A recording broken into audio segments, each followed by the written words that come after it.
Hello guys, welcome to our channel. তো আজকের এই ভিডিওতে আমরা কথা বলবো মোহনবাগানের পরের ম্যাচ নিয়ে। মোহনবাগানের পরের ম্যাচ কবে কোন টিমের সাথে রয়েছে সেটা তোমাদেরকে আগের ভিডিওতেই জানিয়েছি। তো সেই টিমটা হচ্ছে মোহামেডান এসসি। তো মোহামেডান এসসি টিমটার এগেনস্টে মোহনবাগানের ম্যাচটা নিয়েই কথা বলবো। মোহনবাগানের একাদশ কেমন হতে পারে, কি পরিবর্তন হতে পারে, সব কিছু বিস্তারিত ডিটেলসে আলোচনা করব। তো ভিডিওটা ইন্টারেস্টিং হবে, শেষ পর্যন্ত দেখতে থাকো। আর আমাদের এই চ্যানেলে যারা প্রথমবার এসেছো তারা অবশ্যই সাবস্ক্রাইব করে পাশের বেল আইকনটিতে অল প্রেস করে দিও। তো চলো শুরু করা যাক। প্রথমেই আমরা কথা বলে নেব Mohammedan SC versus Mohun Bagan super giant ম্যাচটি কবে কোথায় অনুষ্ঠিত হতে চলেছে। তো Mohun Bagan super giant versus Mohammedan SC ম্যাচটি অনুষ্ঠিত হতে চলেছে 28শে ফেব্রুয়ারি শনিবার সন্ধ্যে 7:30 থেকে। আর এই ম্যাচটাও মোহনবাগানেরই হোম ম্যাচ হতে চলেছে সল্ট লেক স্টেডিয়াম বিবেকানন্দ জওহরতি ক্রীড়াঙ্গন স্টেডিয়ামে হতে চলেছে। তো আর বেশি দিন বাকি নেই, হাতে মাত্র 3 দিন পরেই আবারও মোহনবাগানের ম্যাচ রয়েছে। আর যদি দুটো টিমকে নিয়ে আলোচনা করি, দুটো টিমই কিন্তু দুটো করে ম্যাচ খেলেছে, যেখানে মোহনবাগান দুটো ম্যাচে 6 পয়েন্ট নিয়ে 2 নম্বরে রয়েছে। উল্টো দিকে মোহামেডান এসসি তারা 2 ম্যাচে একটাও জিততে পারেনি, 0 পয়েন্ট নিয়ে 11 নম্বর পজিশনে রয়েছে। আর যদি দুটো টিমের হেড টু হেড রেকর্ড নিয়ে কথা বলি, এই দুটো টিম কিন্তু দুবার মুখোমুখি হয়েছিল লাস্ট ইয়ারে এবং দুটো ম্যাচেই কিন্তু মোহনবাগানই জিতেছে, একটা 4-0 একটা 3-0। এই দুটো ম্যাচের রেজাল্ট কিন্তু মোহনবাগানের ফেভারে ছিল। তো বলতে গেলে মোহনবাগান এগিয়ে থাকছে এক্ষেত্রে মোহামেডান এসসির তুলনায়। আর যদি দুটো টিমের লাস্ট ম্যাচ নিয়ে আমরা কথা বলি, যেখানে মোহামেডান এসসি মুখোমুখি হয়েছিল এফসি গোয়া এবং জামশেদপুর এফসির এগেনস্টে, আর দুটো ম্যাচেই তারা হেরে গিয়েছে, গোয়ার সঙ্গে 2-0 এবং জামশেদপুরের সঙ্গে 1-0। তবে জামশেদপুরের সঙ্গে একটা অসাধারণ ফাইট কিন্তু আমরা দেখেছিলাম। তো মোহামেডান এসসি টিমটা অল ইন্ডিয়ান স্কোয়াড নিয়ে খেললেও বেশ ভালো রকম একটা ফাইট কিন্তু দিচ্ছে। তবে দেখার বিষয় এটাই হবে মোহনবাগানের সামনে তারা কি করে। উল্টো দিকে আমরা মোহনবাগানকে নিয়ে যদি কথা বলি, তাদের লাস্ট দুটো ম্যাচে কিন্তু দুর্দান্ত কেটেছে, দুটো ম্যাচেই ক্লিন সিট রেখেছে, সবচেয়ে বড় একটা ব্যাপার এটাই।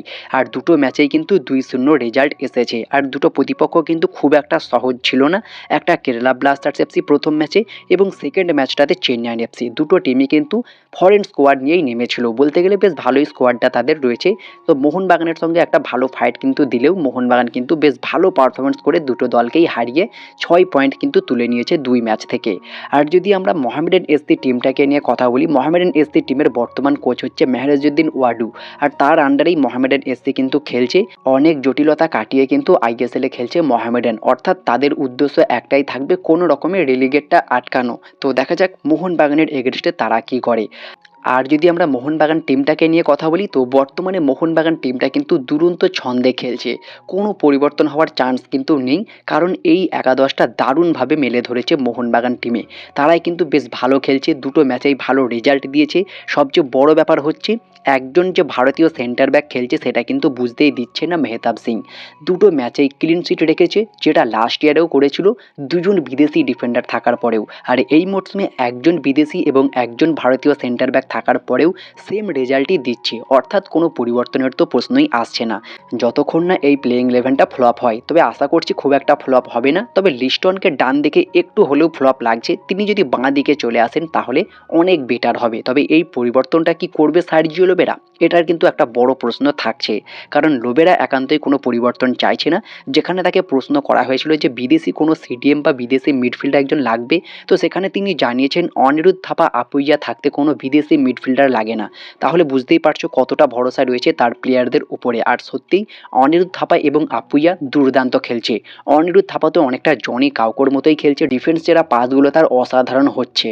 লাস্ট চেন্নাই এফসির এগেনস্টেই তোমরা দেখেছো একটা অসাধারণ ডিফেন্স যারা পাস করে, যেখান থেকে ম্যাকলারেন ওয়ার্ল্ড ক্লাস ফিনিশ করে। সাথে দিমিও কিন্তু কামব্যাক করছে, দিমির গোলে কিন্তু লোবেরাও অনেকটা খুশি, অর্থাৎ বোঝাই যাচ্ছে যে লোবেরাও চাইছে দিমিকে পুরনো রূপে ফিরে পেতে।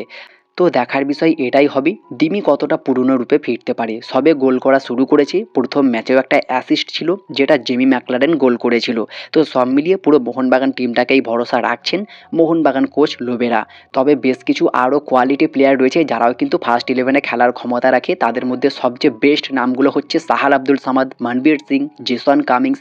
তারা কিন্তু অবশ্যই ফার্স্ট ইলেভেনে খেলার ক্ষমতা রাখে।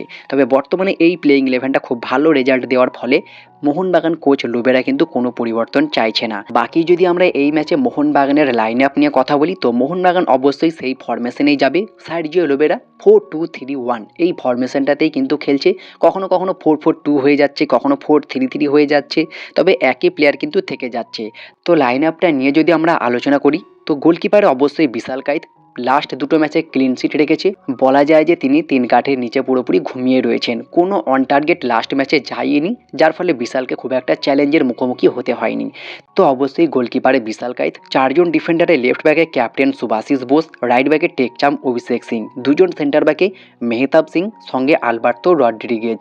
এই দুজনে কিন্তু ভালোই ভরসা দিচ্ছে, এই মরশুমে কোনো গোল খায়নি আপাতত 2 ম্যাচে।